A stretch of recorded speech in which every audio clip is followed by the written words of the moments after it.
Olá, sejam muito bem-vindos a mais uma edição do programa Além do Capital.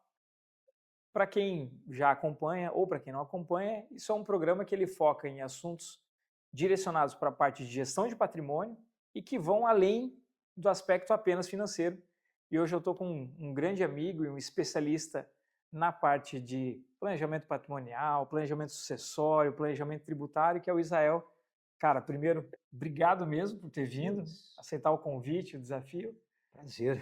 E a pauta de hoje é uma pauta que a gente vem notando uma crescente de demanda e de conversa no mercado, que é sobre planejamento patrimonial e sucessório, né?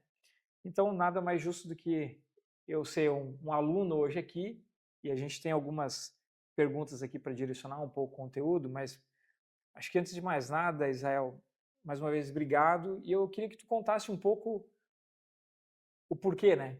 Por que que você caiu no mundo do planejamento sucessório?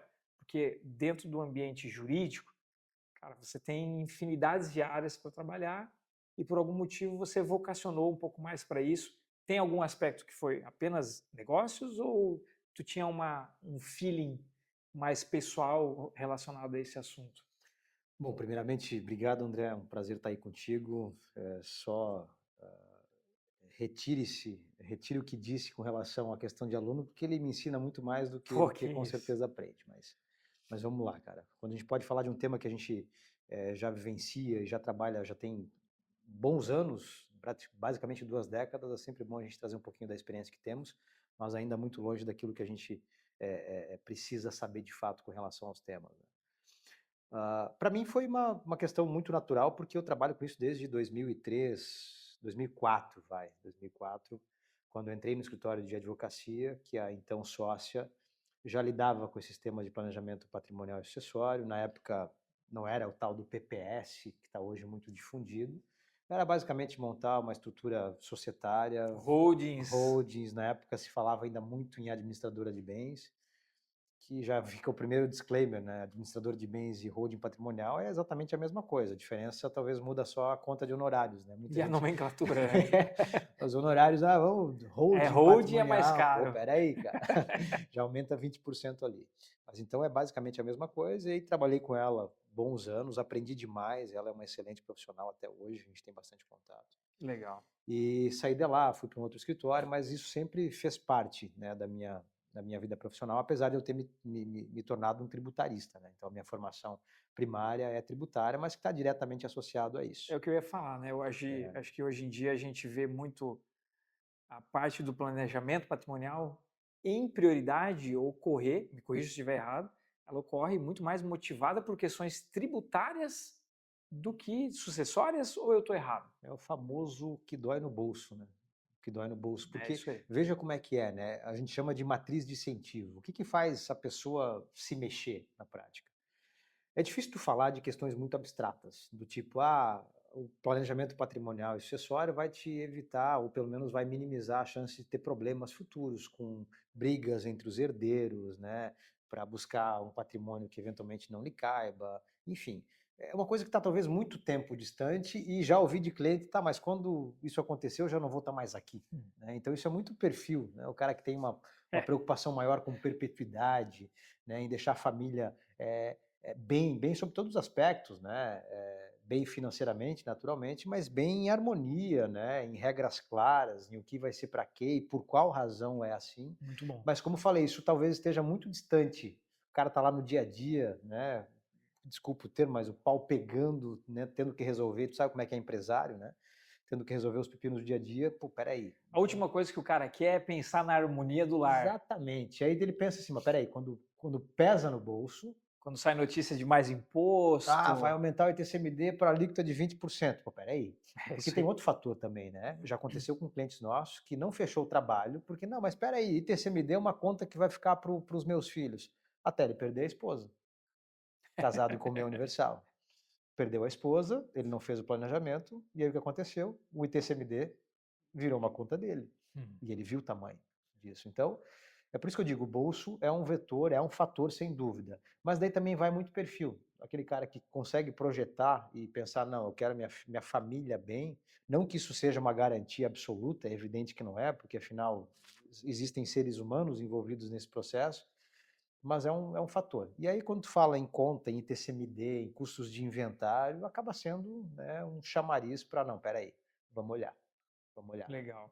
Hoje a gente vê e a gente escuta falar muito no mercado, é muito difundido até esse assunto dentro do mercado de planejamento patrimonial, planejamento financeiro, que um custo de inventário ele gira em torno de 15 a 20% do patrimônio total do cliente. É isso, né? É, é, É menos hoje em dia?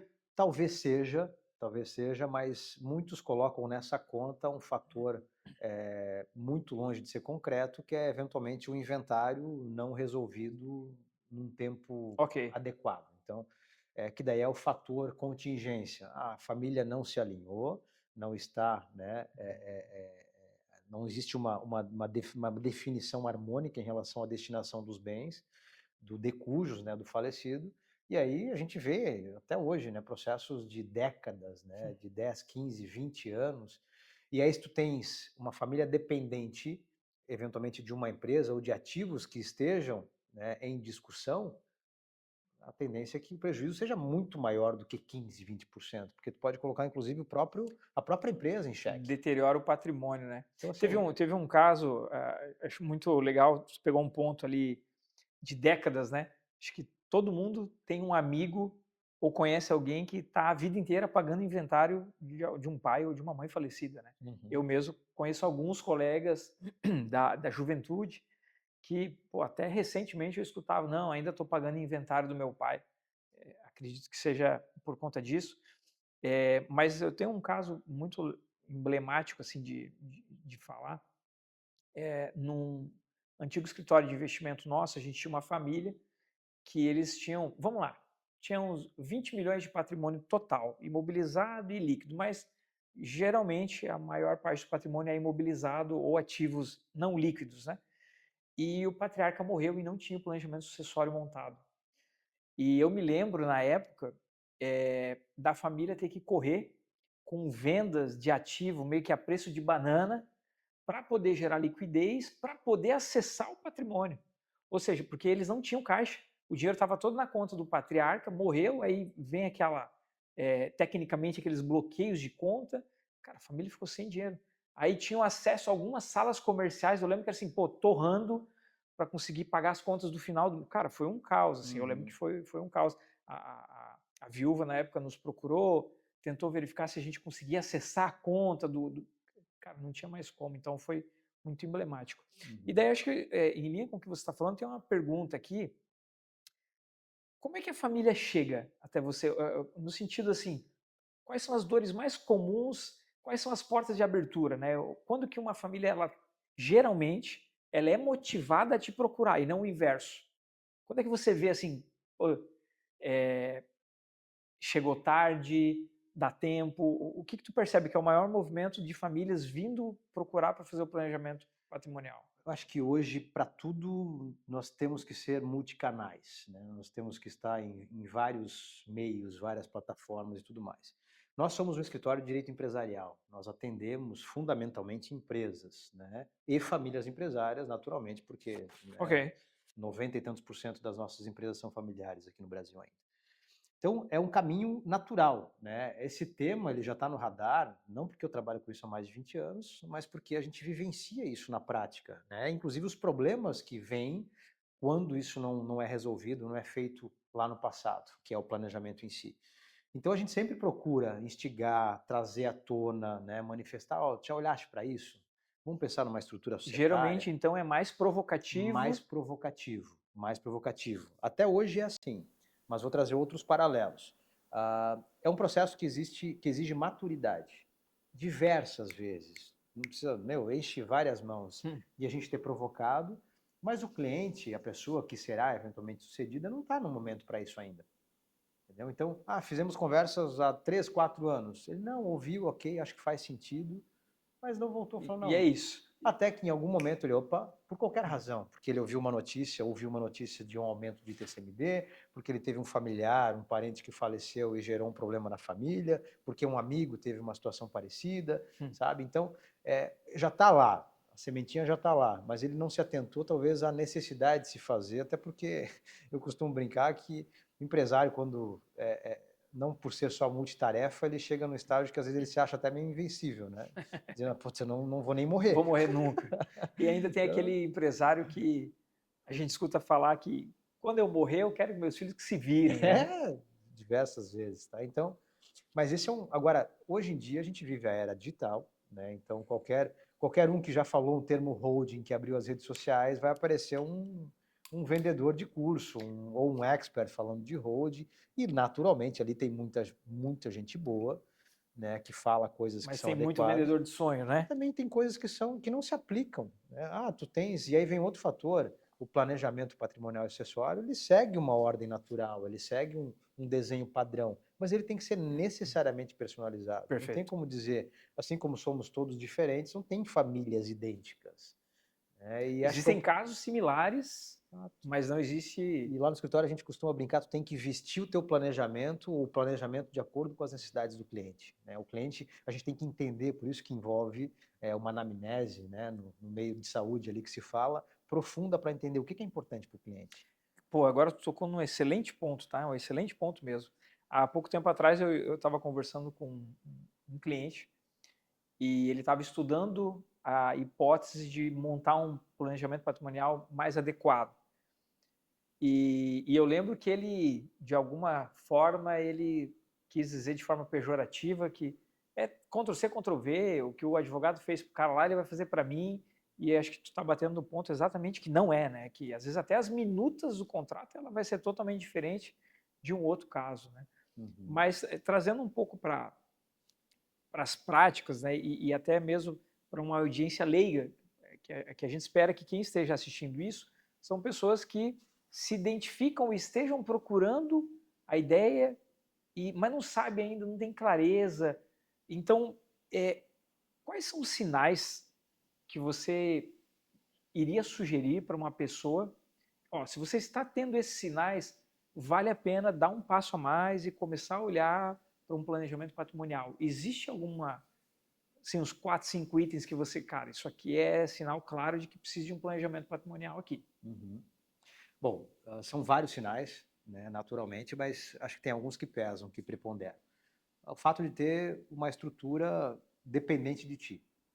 E a primeira delas é uma empresa, né? Se eu tenho uma empresa que é dependente de mim em alguma medida, e eu não tenho uma governança bem estabelecida, não tenho determinado quem vai, né? Eu costumo sempre dizer, a gente vive com empresários, são nossos clientes, claro, mas a caneta se segura sozinho, não tem ninguém que vai te ajudar a segurar uma caneta.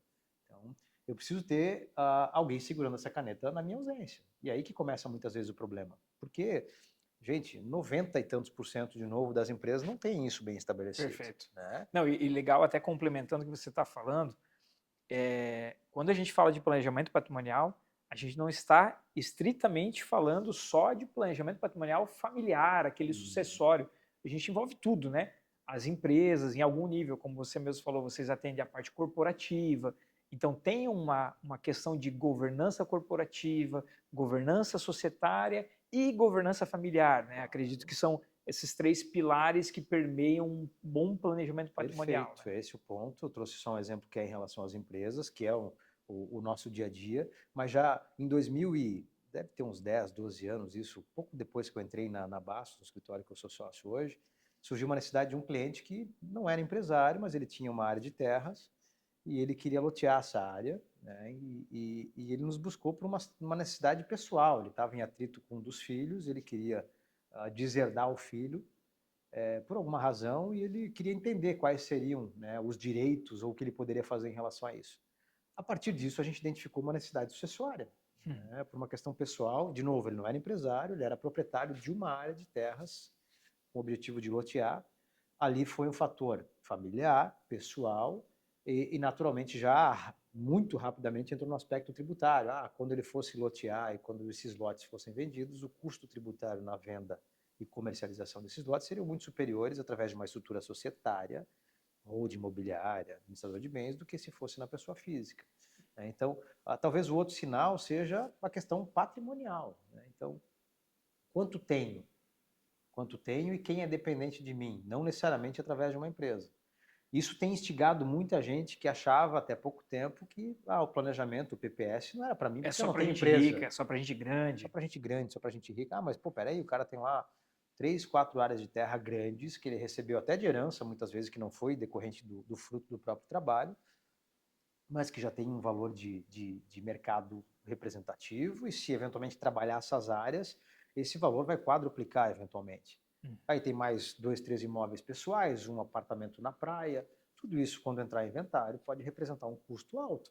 Ou Excelente até ponto. uma ruptura familiar em relação a quem vai ter isto, né? Então, E até complementando o que você está falando, muita gente mal entende regimes de comunhão de casamento, né? Os regimes de bens, né? Então, é parcial, é universal, até aí beleza, mas na prática a pessoa casa e não entende as próprias regras daquele regime, né? Então, tem o próprio caso, né, de por mais que o cara case com um casamento parcial, separação de bens. com separação de bens e eventualmente ele tenha um filho fora do casamento, tem umas complexidades absurdas que acho que minimamente era legal as pessoas terem um conhecimento base, não estou nem falando de se aprofundar, né? É sobre a própria vida, né? É sobre um documento que todo mundo assina em algum momento quando casa e não entende muito bem como isso funciona, né? E acho que junto com isso, aí vem uma pergunta, assim, quais são os principais mitos que você vê que o cara utiliza para adiar essa conversa aí, que claramente ele está querendo adiar e ele coloca uma história, um mito, um negócio que você vê assim, cara, beleza, o cara só não está querendo falar disso agora, que acho que um ponto você colocou, né? Geralmente ele acha que isso é para gente muito rica ou para com muito patrimônio. Acho que esse é um ponto. Não sei se tem mais algum que você vê ocorrendo. Vou trazer um mito, na verdade não é um mito, porque é uma prática e uma prática muito antiga, né? Eu tive até uma reunião faz algumas poucas semanas de um cliente que manifestou isso. Não vou nem entrar no aspecto imóveis, né? Mas vou entrar no aspecto financeiro, liquidez. Eu tenho lá a minha mãe que tem 15 milhões, e foi algo próximo disso, até onde eu recordo, em conta bancária, está aplicado, só que nós temos uma conta conjunta. Quando ela falecer, eu vou conseguir destinar esse recurso. Ok, mas como é que tu vai fazer? Tu vai pegar, entrar lá, aprovar a transferência para a tua conta dos 15 milhões e vai simplesmente surgir 15 milhões na tua conta sem o processo de inventário. E assim, claramente, um cara com bom juízo, bom conhecimento, ele, pois é, mas e aí? E como a Receita Federal vai enxergar de onde veio esses 15 milhões? Os 15 milhões são isentos de imposto de renda, desde que recebidos, pelo menos até agora, né? Nesse governo a gente não sabe até quando, né? Desde que recebidos por doação ou causa-mortes, desde que por herança. Se não foi por doação, porque naturalmente não foi, ela já então faleceu, foi por causa-mortes, mas tu não tem um processo de inventário em que tu pagou o ITCMD sobre esses 15 milhões, tu não tem uma escritura de inventário, um formal de partilha num processo judicial que diz que você é o herdeiro desses 15 milhões. Vai pipocar os 15 milhões lá, e aí? Então a tua conta de 8% eventualmente de ITCMD vai virar quanto? Vai virar 20 e tantos por cento de imposto de renda, mais multijuros? Então, peraí. Então esse é um clássico, é o famoso jeitinho, né? Porque a gente vive ainda hoje de muitos jeitinhos. O Brasil, né? O Só que Brasil. os jeitinhos já não dão mais certo. Talvez alguns Começa a dão. custar caro, né? Começa a custar caro. Então, assim, talvez esse seja um grande mito, mas os demais são muitos. Talvez eu não qualificaria como mitos, eu classificaria como, de fato, o jeitinho brasileiro, a estratégia de resolver como sempre resolveu. Porém, hoje é uma realidade muito diferente. E cada vez ficando mais complexo aí com reforma tributária e tudo que está vindo pela frente aí. Acho que não é mais um assunto que o cara pode tocar de qualquer jeito, ou até mesmo com qualquer profissional. Não. A gente começa a ver. Sim, nós somos multitarefas, mas nós temos que ser, em alguma medida, multidisciplinares. Só que tem gente para fazer determinadas coisas. A gente teve um caso no escritório também muito tempo atrás, de um empresário que tinha um filho espúrio, fora do casamento, e ele queria fazer uma sucessão e, no fim, ele acabou contratando um profissional da área contábil. E, assim, nós temos muitos profissionais excelentes na área Uhum. contábil. São nossos parceiros, a gente trabalha muito em conjunto, a quatro mãos. Mas por conta de um custo, ele falou, não, vou contratar, e fez de forma muito simples. Tinha patrimônio imobiliário, botou a administradora de bens de pé, transferiu os imóveis para essa administradora, que é o projeto natural, aquele desenho padrão que falamos, e no ato subsequente ele doou as participações para os filhos de dentro do casamento. Quando ele fez a doação, de novo, modelo padrão, ele disse, né, ou não me recordo exatamente se não disse, que aquela doação seria um adiantamento de legítima. Uhum. Né? Acho que ele nem E, falou, mas eu na acho que é legal falar isso, né? é, Muita gente não sabe que, por mais que o patrimônio seja seu, você não tem não livre tem, autoridade para fazer o que quiser com o teu por patrimônio, né? incrível que pareça, né? Então a gente tem o tal do, tenho 100% do patrimônio, 50% é a parte disponível, 50% não. Ou seja, se você tem um patrimônio, quer doar, quer fazer o que tu quiser com o patrimônio, não é bem assim. O governo quer que pelo menos 50% disso aí fique organizado, né? Exatamente. E nesse caso em específico, ele basicamente doou tudo, ou boa parte do que tinha, para os seus filhos, né, legítimos, enfim. E na ausência de mencionar que isso sairia da parte disponível, tornou uma antecipação da legítima, ou seja, da herança que os filhos teriam direito ao Lá na falecimento frente. dele. O problema disso é o seguinte, ele queria prestigiar os filhos de dentro do casamento em detrimento, né, do filho fora. E a dificuldade é que ele veio a falecer, e quando tu faz uma antecipação da legítima, quer dizer o seguinte, esses herdeiros que receberam essa antecipação, como o próprio nome diz, terão que no inventário dele mencionar essa Fazer a antecipação, colação. fazer a tal da colação, e eles serão então diluídos com aquilo que ainda sobra a partilhar. Ou seja, não saiu da parte disponível e os filhos acabaram sendo prejudicados porque, obviamente, o filho fora do casamento reclamou a parte que lhe cabia, pedindo para descontar já aquilo que os outros filhos tinham recebido. Então, assim, foi pelo padrão e isso gerou um problema gigantesco para ser resolvido. Gigantesco mesmo. Então, Acho que vamos trazer um caso de debate que eu acho que é um caso comum e talvez as pessoas não tenham clareza da, das discorrências que isso pode ter. Por exemplo, a pessoa se divorcia, casamento natural, com filhos legítimos, se divorcia e parte para uma nova união. E às vezes, nessa nova união, a pessoa constitui nova família, de filhos já dessa pessoa e fazem novos filhos.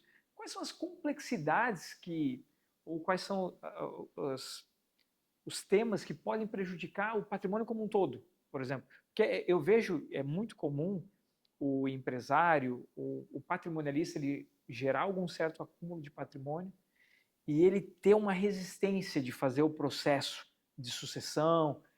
Na cabeça dele é aquilo, né? Quando eu morrer, que meus filhos que se virem com esse tema.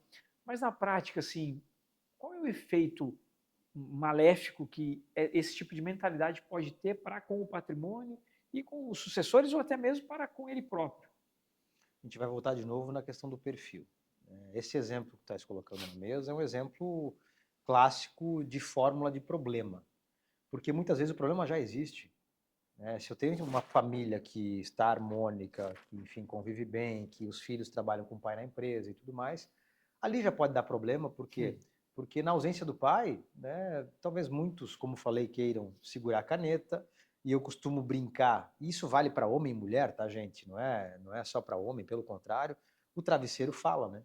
Então a gente já falou, já fez diversas reuniões e muitas vezes a família não está ok, entre os filhos e os pais estamos alinhados, mas daí a esposa, enfim, o marido coloca a cabeça no travesseiro junto com o seu cônjuge, que tem uma ideia diferente, que tem uma expectativa diferente, e isso pode mudar da noite para o dia. No dia seguinte, fala, não, peraí, acho que eu estou sendo prejudicado, não é assim que eu quero. Sabe? Então, se numa família, que são filhos de um mesmo casamento, que está todo mundo bem alinhado, pelo menos até acontecer alguma coisa, pode gerar um problema, e tem vários exemplos disso, tu imagina uma família que já vive em desarmonia, ou que já tem núcleos familiares decorrentes de novos casamentos. Os meus, os teus, os nossos, e assim vai. Então, já existe um problema. Se tu não sentar e pensar, não, peraí, na minha ausência, o que eu preciso fazer para pelo menos tentar minimizar um problema que já existe, que é direcionar isso, organizar, estabelecer a minha vontade enquanto, né, doador disso. Vai dar problema, é evidente que vai dar. Né? Então, E qual que seria, acho que em linha com isso, né? Qual seria o primeiro passo que a própria, o patriarca ou a matriarca, ou o detentor do patrimônio, qual seria o primeiro passo, primeira ficha de consciência que a pessoa caiu, que ele tem que tomar? Qual a primeira medida que ele tem que tomar no caso de ele percebeu, cara, eu estou com muito imóvel, eu não sei se eu estou pagando muito imposto, eu já tenho aqui 3 filhos, estou pensando em separar, ou já me separei, ou não quero separar, mas está tudo bem na minha vida. Qual que é o primeiro passo que a pessoa tem que tomar? Obviamente, é procurar um profissional adequado, um profissional que entenda do tema. Mas o que você sugeriria? Eu estou conversando contigo, papo de boteco, eu levanto algumas hipóteses. Cara, qual é o primeiro passo? Porque muita gente não entende nem por onde começa o planejamento patrimonial. Primeiro passo, naturalmente, é tomar pé da situação como um todo. É entender aonde eu estou, o que tenho, né, qual que é o meu patrimônio. É um mapeamento. Um mapeamento patrimonial e quem é dependente de mim. Ou, eventualmente, empresas que são dependentes de mim, né, pessoas que sejam dependentes de mim. Porque eu costumo dizer que o planejamento patrimonial acessório é uma construção. E é uma construção complexa de se fazer. Por quê? Porque é uma antecipação de muitos cenários. Eu preciso olhar lá na frente e antecipar e formalizar isso, colocar isso no acordo de sócios, colocar dentro de uma estrutura societária que esteja alinhada com a minha vontade futura, se isso de fato se concretizar. Quer ver um exemplo disso? Governança depende de muitas coisas, mas vamos trazer isso para um nível que seja um acordo de sócio. Eu tenho lá minha estrutura societária montada, eu tenho a minha holding patrimonial, tenho a minha holding societária, e eu estou agora formatando meu acordo de sócio. E aí eu tenho lá uma família, né, sou casado apenas um casamento, tenho lá 3 filhos. E a gente vai discutir controle. Eu vou doar para os meus filhos, vou tentar minimizar o custo de TCMD nesse processo, e tem várias formas de fazê-lo. E aí a gente vai doar e vai reservar o usufruto para nós, enquanto casal. E aí vem a primeira pergunta, tá, mas na ausência de ou marido ou mulher, né, do patriarca e matriarca. Na ausência do patriarca, esse usufruto, né, fica completamente limitado a ela, ou ela perde o direito aos... Ela mantém os 50% do usufruto e os outros 50% se transformam em propriedade plena dos 3 filhos. Primeiro ponto. Não. Os 3 filhos entram para o poder, né? Tem poder decisório em relação à gestão desse patrimônio dessas empresas. Tá, e como é que vai ficar a decisão? Porque a mãe vai ter 50%. Tá? Então tem que trazer um aspecto de governança. Vai um filho mais com a mãe decide, 2 filhos com a mãe decide, tudo isso é antecipação de cenários. E eu tive um caso em que se falou não, vai ficar centralizado o poder pleno na pessoa do patriarca ou da matriarca. Tudo bem, eram novos, 50 anos, 50 e poucos anos, com filhos de menos de 20, tudo bem. Mas e se falecer a esposa e o pai se relacionar com uma outra pessoa? E o pai se perder. Ficar emocionado. Perdeu o eixo. A gente sabe o que acontece. Acontece aos montes. Ele vai poder tomar decisão de tudo? E, obviamente, estou falando daqui 15, 20, 30 anos, não sei. Opa, não parei para pensar nisso. Sabe? Então, olha a dificuldade. A gente tem que, né, instigar e trazer experiências, por isso que eu falo de gente que já vivenciou isso, para avaliar e falar, tá, mas se acontecer e ninguém está escapa, é evidente, qual vai ser a tratativa que eu vou endereçar em relação a isso? Então, excelente ponto. Excelente. E isso puxa um gancho para uma pauta aqui que muito patriarca ou matriarca evita ir para o planejamento sucessório por conta de possivelmente perder o controle sobre o patrimônio, perder a autoridade e a autonomia de decidir sobre o patrimônio. Na prática isso acontece mesmo, ou você consegue preservar a autoridade do patriarca ou do detentor do patrimônio em vida e só a partir da sua ausência o patrimônio ele tem outros decisores? Como é que é isso daí? Cada um tem um método de trabalho, cada profissional, advogado ou não, né? Ok. Mas eu acho que assim, para nós, muito fortemente, a vontade, né, de quem está sendo sucedido, ela tem que ser, de certo modo, soberana.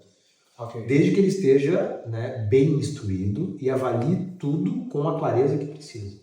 Esse é um exemplo que eu trouxe em relação à gestão do patrimônio na ausência de um dos cônjuges, né, que seriam os patriarcas. Então, ok, eu vou tomar a decisão, mas deixa eu entender todo o contexto. Né? Então, para nós isso é muito forte.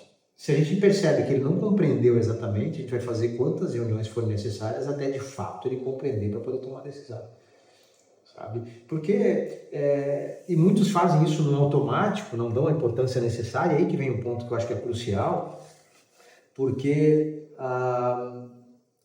se ele tomar decisão hoje, provavelmente ele já não esteja aqui lá na frente para dizer se aquela vontade que ele manifestou e que era dele de fato genuína, de fato se concretizou.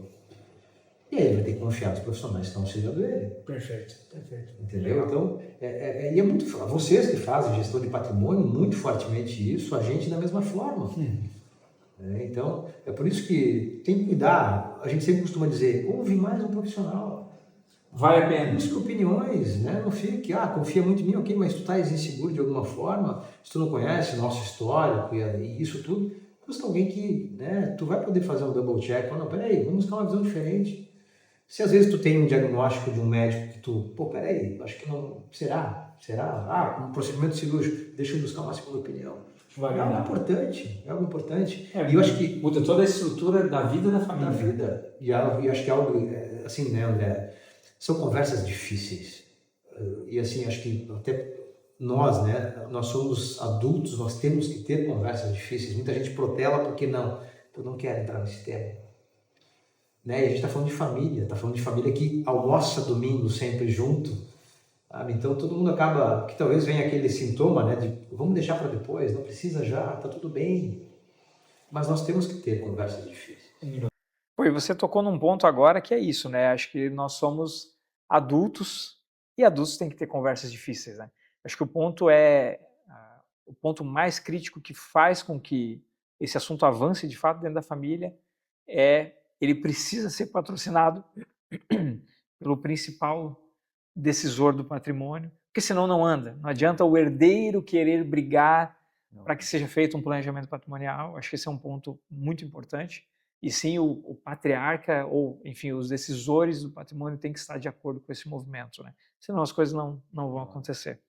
Minha esposa ia ficar orgulhosa de mim, porque ela tenta ter conversas difíceis e a gente, como homens, quase sempre protela, né? Então, quando eu trago isso, a gente tem que ter conversas difíceis, ela vai pegar no meu pé. Ela vai fazer o corte e vai falar contigo sobre o assunto aí. E agora, entrando num outro aspecto, olhando sobre os herdeiros mesmo, né?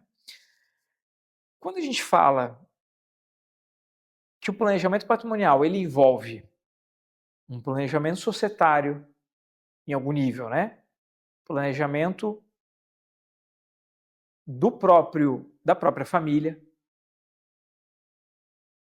Quando tem briga de herdeiro, a gente entende que vai entrar um pouco sobre o aspecto de governança familiar. Mas um planejamento patrimonial, quando tem briga de herdeiro, como é que funciona isso aí, cara? É em vida já? Ou depois? Em vida. Não, em vida. Tu é um casal com volume de patrimônio, você tem ali 2, 3 filhos e tem uma racha ali, um filho queria que vendesse tudo, o outro filho queria ficar com todos os imóveis, tem um desentendimento total ali.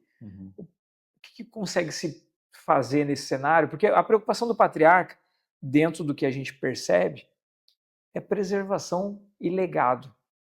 O cara não quer que tudo que ele construiu em vida seja deteriorado em 2 anos depois que ele morrer. E é muito comum a gente, e isso não é conversado, né? O patriarca muitas vezes ele sabe que tem um problema dentro de casa e ele não consegue ter essa conversa difícil. Como é que um planejamento patrimonial pode contornar uma situação crítica dessa? Quando eu falo que nós temos que ser multidisciplinar, nós não podemos fazer tudo, é evidente, né? Porém, o que eu costumo dizer é, o momento de se fazer um planejamento patrimonial e sucessório é quando existe harmonia, Quando está tudo bem. quando está tudo bem. É a mesma coisa uma empresa, e a gente advoga e atende muita empresa em dificuldade financeira, que quer fazer, usar estratégias, né, ou planejar de modo a proteger patrimônio, né? A gente não gosta do termo blindagem, porque a blindagem Não quase nunca existe na existe, né? prática, né? Mas pô, o cara tá lá com os imóveis todos penhorados, bloqueados, né, passivo bancário, fiscal de todo tipo, ele falou: agora eu vou proteger. Vai proteger o quê, meu amigo? Não tem mais o que proteger. E a mesma ótica é aplicável para a questão familiar. O momento de se fazer é quando existe harmonia. Não quer dizer que tu não consiga fazer quando ela não existe, mas tu vai ter que buscar meios Vai ficar mais complexo. bem mais difícil.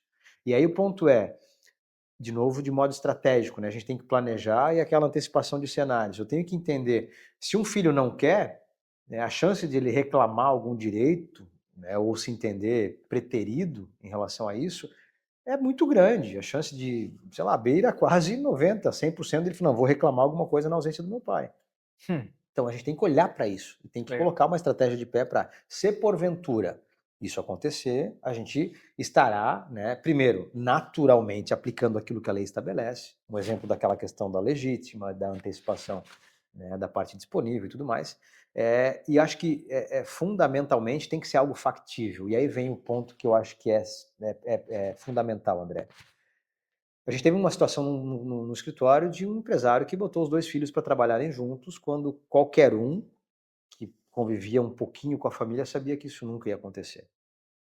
Nunca tinham trabalhado juntos, tinham já algumas diferenças, e o pai não, eles vão trabalhar juntos e tá tudo bem. Negativo. A empresa não durou um ano no falecimento dele. Não durou um ano. Tem um dado interessante que ele é menosprezado sobre o aspecto de planejamento de sucessão. E eu não tenho precisão sobre esses dados, mas é algo em torno de que o Brasil, em torno de 90% das empresas que existem no Brasil, elas são familiares.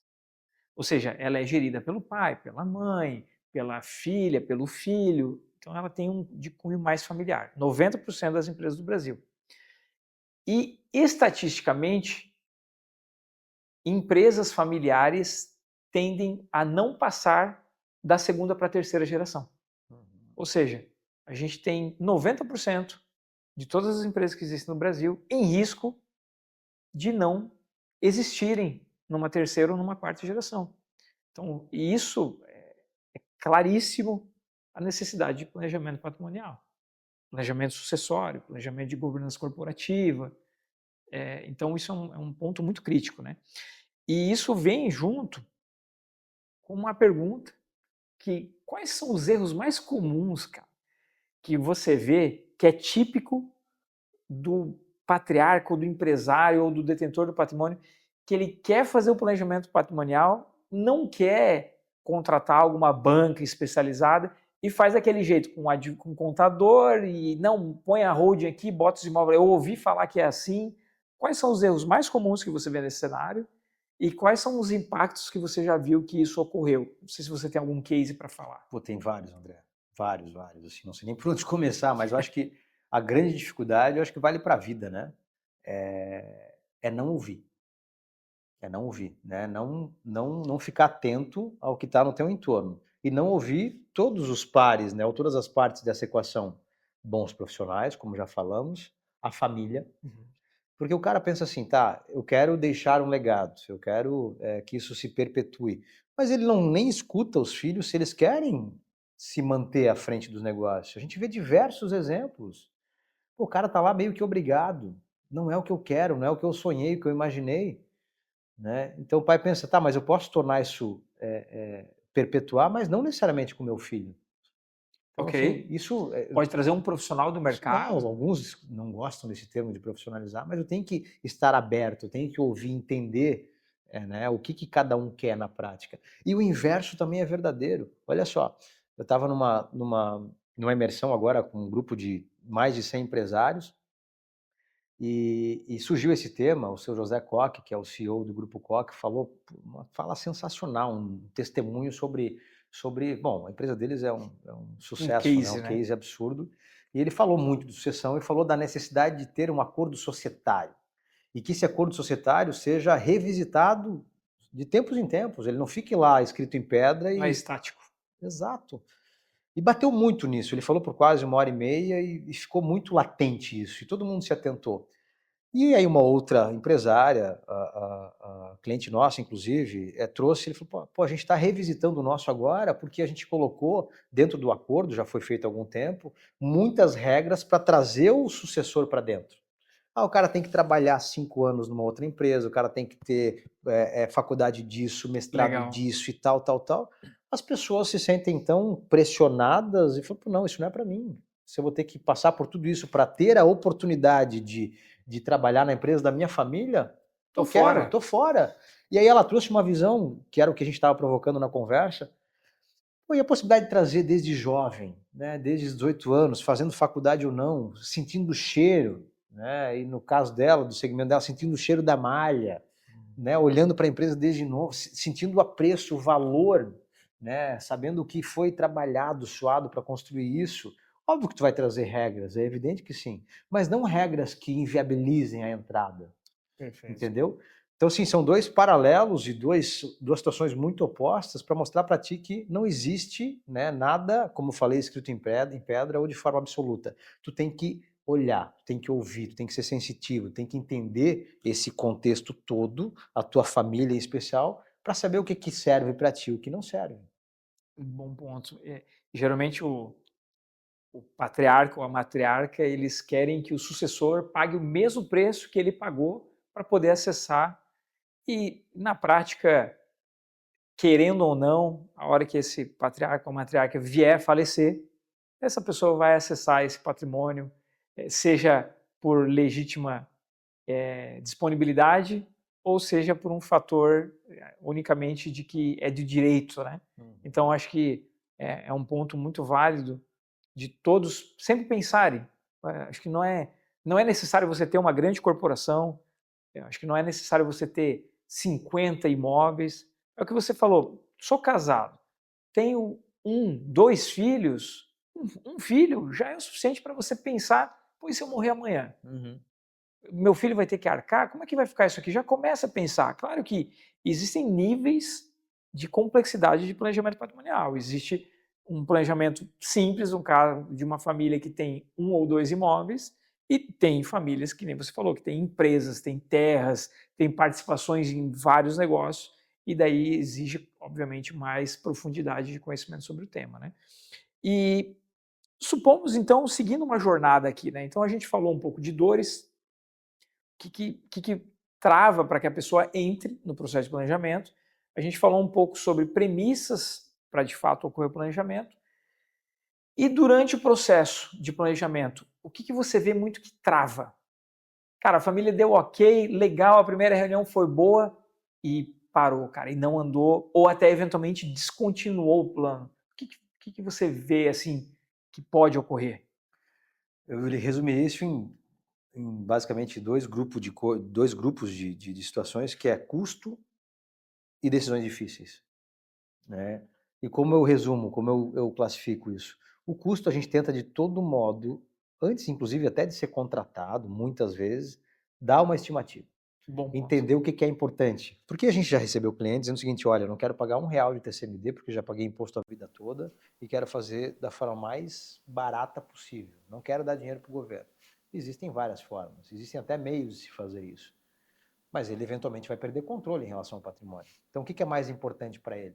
Não pagar nada e perder controle, no sentido de, eu em vida ter que, em algum momento, talvez pedir a bênção para os filhos, por alguma razão, ou não, vou pagar, mas vou manter o controle, com usufruto ou não, até o fim da vida.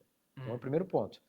Custo de ITBI. O ITBI é um problema, quero transferir imóveis para a administradora, né?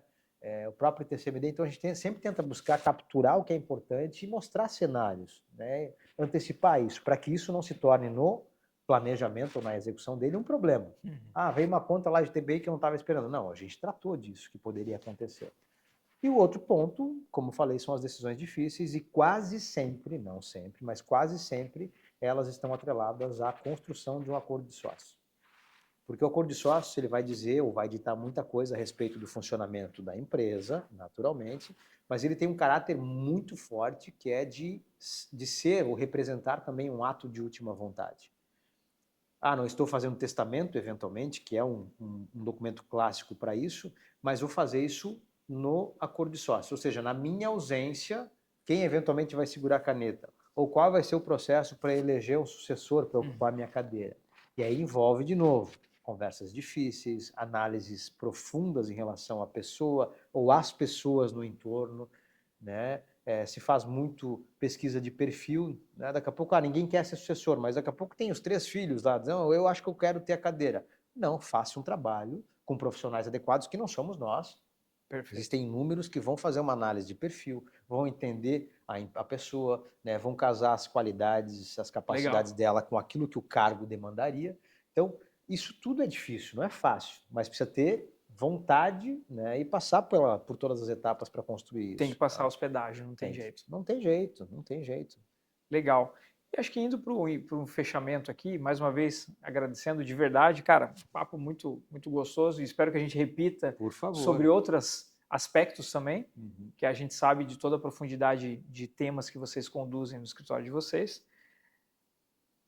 Momento do seu jabá. Cara, para quem se identificou, para quem percebeu que, pô, acho que eu quero ter uma conversa sobre planejamento patrimonial, planejamento sucessório, sua câmera, fica à vontade, fala um pouco do escritório de vocês, fala um pouco de você, do serviço que vocês prestam e do porquê que uma pessoa tem que ir para esse caminho de olhar para o planejamento da família mesmo. Bom, André, já que é fechamento, então obrigado pela oportunidade, né? Conversar contigo é sempre muito bacana, É agradável, um prazer enorme, é agradável recíproco. demais. Sempre aprendemos, né, um com o outro. E nós somos a Bastos, Wackerhagen e Berns Advogados, ou Bastos Advogados só, estamos em Jaraguá. Somos um escritório de 25 anos, sempre atendeu, né, famílias empresárias e empresas, é um escritório de direito empresarial, mas sempre com um olhar atento em relação às necessidades, né, dessa persona, dessas pessoas, né? E como falei, o planejamento tributário ou planejamento patrimonial e acessório sempre esteve presente porque é uma necessidade. E a gente tem que olhar para aquilo que é necessário, né, ou é uma dor latente, né, dos nossos clientes. Então a gente faz isso já há bastante tempo e faz isso com um olhar muito atento, como falei, aquilo que o cliente precisa. Às vezes, muitas vezes ele não consegue se atentar a isso também. A gente tem que provocar. Falei várias vezes, é uma decisão soberana dele, mas ele tem que tomar pé da situação como um todo para que ele possa exercitar essa decisão, tomar essa decisão de modo, né, claro, transparente, seguro, ciente de tudo que envolve essa decisão. Então, o nosso escritório se preocupa muito com isso. Nós somos em 3 sócios, os 3 sócios estão muito alinhados e muito próximos dos empresários, nós participamos de tudo, né, apesar de ser um escritório relativamente pequeno, né? Para os padrões da região não, somos em quase 30 pessoas, mas é uma preocupação muito grande porque tu tem que estar lá, tem que estar sentado com o cara para entender o que é importante para ele. Você não consegue terceirizar o seu nível de conhecimento. Ou de relação, de proximidade, e até do histórico que tu tens com ele.